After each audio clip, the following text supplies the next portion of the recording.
is a research fellow also at Nordregio. I'm sure some of you know them. Anna has more than 20 years of experience of working as a practitioner in regional development. And now she leads a research project including topics such as skills, well-being, e-health and social care, mobility, infrastructure planning, and green transition policies. She grew up in a farm in Skåne. You see it on the map in the south of Sweden. It was a farm with pigs, but also they had chickens and a cat and a dog.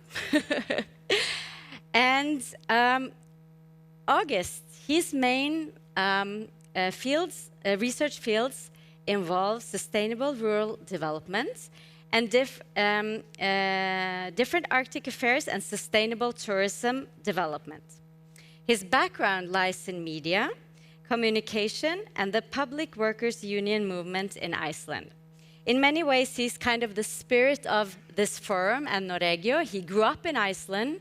He was born in Iceland, in Reykjavik, which you see on the map, grew up in Copenhagen, and now he lives in Sweden. So please welcome to the stage, Anna and Ágúst.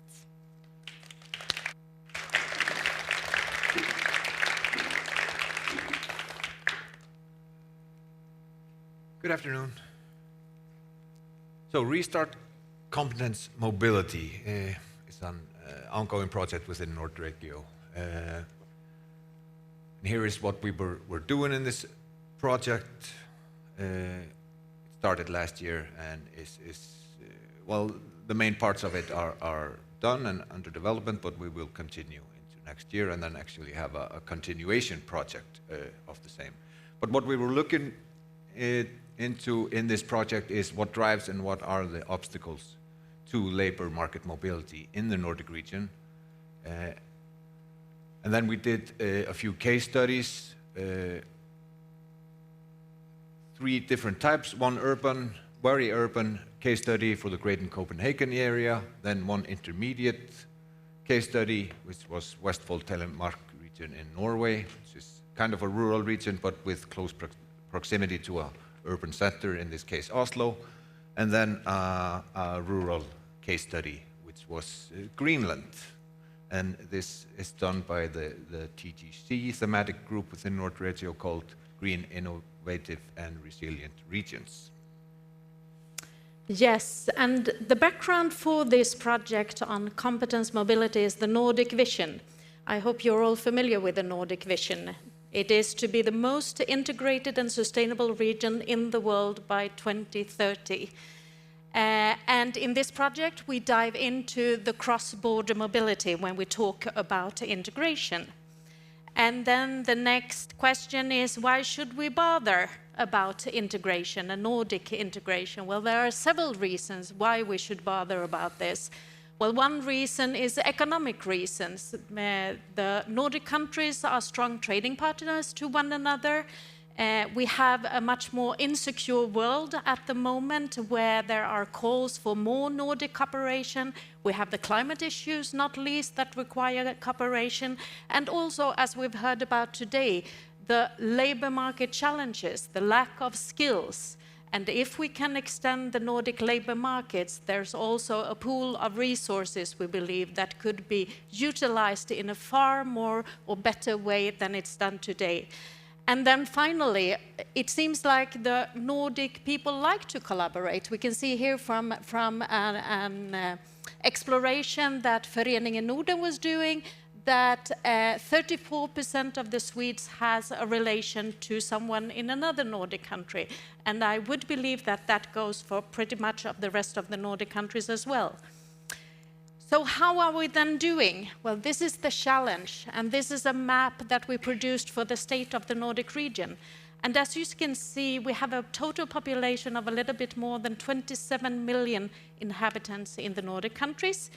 But you can also see that 49,000 people per year commute to a job in another Nordic country, and that is only 0.5%, whereas the EU average is 1%. So we're below the EU average here. And we can also see that 40,000 people per year move to another country, Nordic country, every year. And in total, we have a little bit less than 500,000 people living in another Nordic country than the one they were born in, and that makes 1.7%. Are these figures high or are they low? Well, it depends on what you're expecting and what the aim is, and do we have a goal for this? I believe we don't have a goal for this. But if we compare to the EU averages, I would say that the figures are pretty low. And if we have the aim of becoming the most integrated region in the world, we need to strive for higher figures. As you can see from this picture here also is that proximity matters. So from this map here, we can see that in Finland, we see a majority of Swedes. In Sweden, we see a majority of people coming from Finland and Norway, depending on which side on Sweden you are on. And if you go to the very south of Sweden, you see a lot of Danes. So we can draw the conclusion from this picture that proximity to the national border is something that matters, and we will hear more about that later today. So we're not doing so good, that's what I'm saying today. But if we look in a longer time span, we can see here figures from 1990, and as you can see, the figures are quite stable. With the exception, even going down for Sweden, going down for Greenland, whereas for Faroe Islands and Åland, the figures are increasing. So that is labor market mobility, or people coming from other Nordic countries to work in Faroe Islands and in Åland is still increasing, whereas in the other countries it's stable or even decreasing.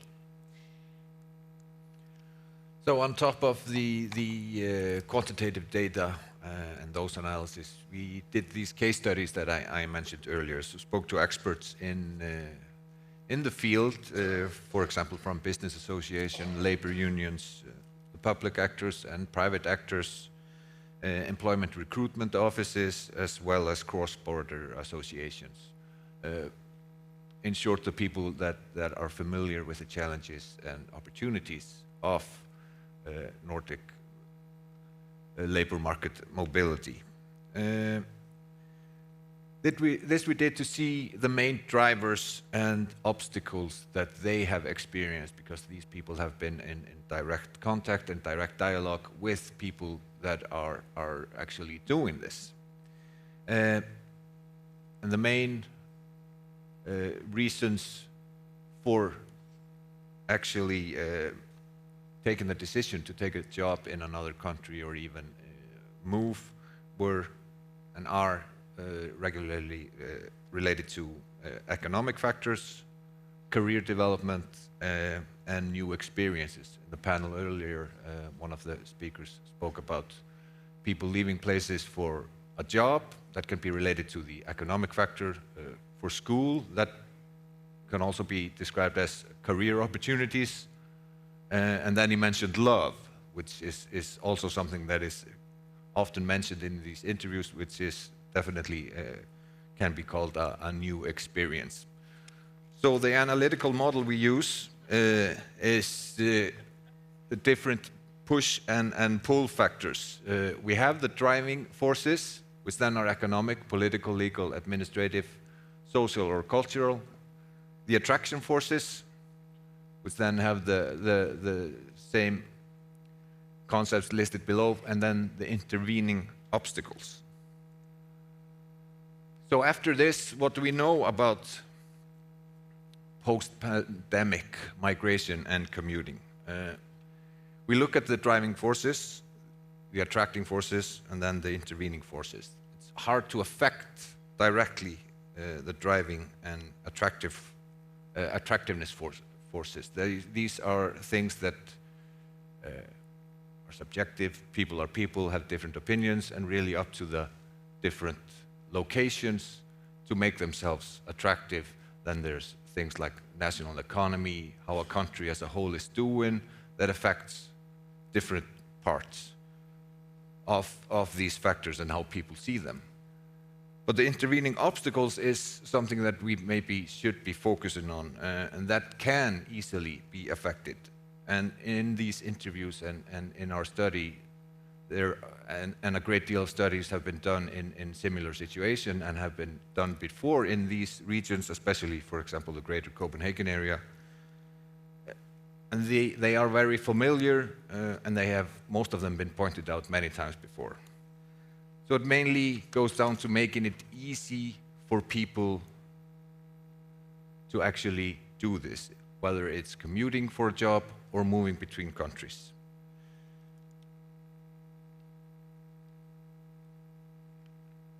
So the regions in question express great will to increase mobility. These are the cross-border regions.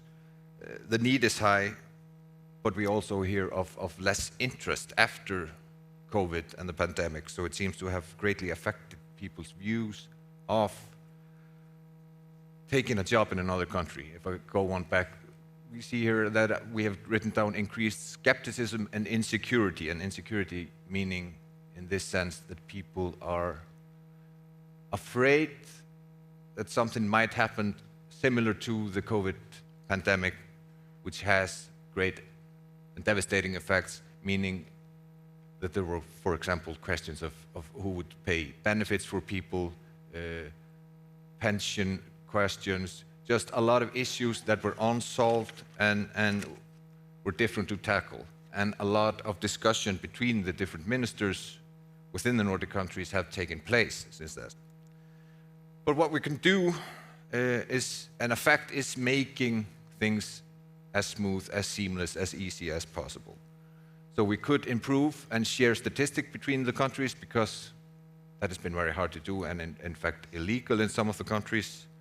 And there are being taken measures to take care of this within the Nordic Council of Ministers and the relevant ministers in the Nordic countries.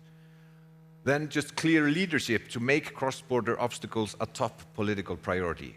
It's not easy, but if there is will, these small issues of social security numbers, taxation, pension questions,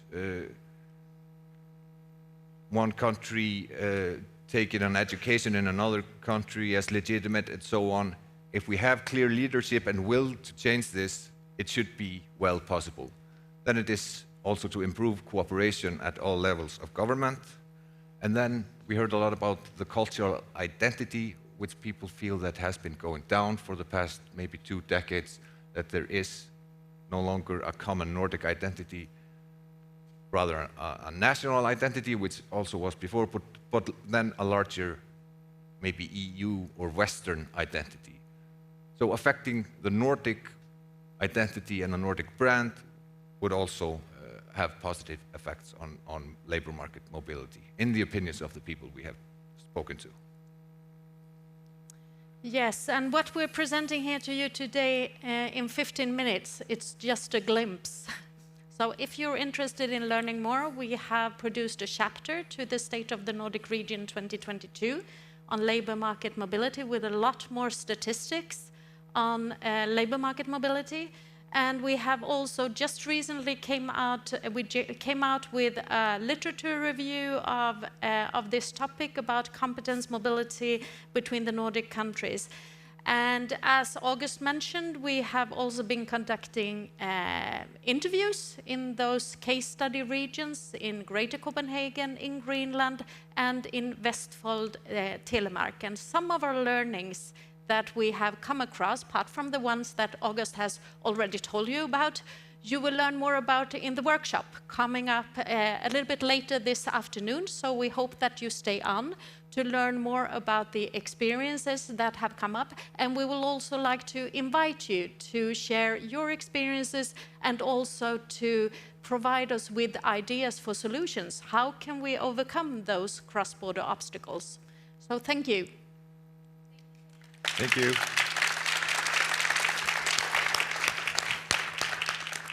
Thank you so much, Anna and Ágúst.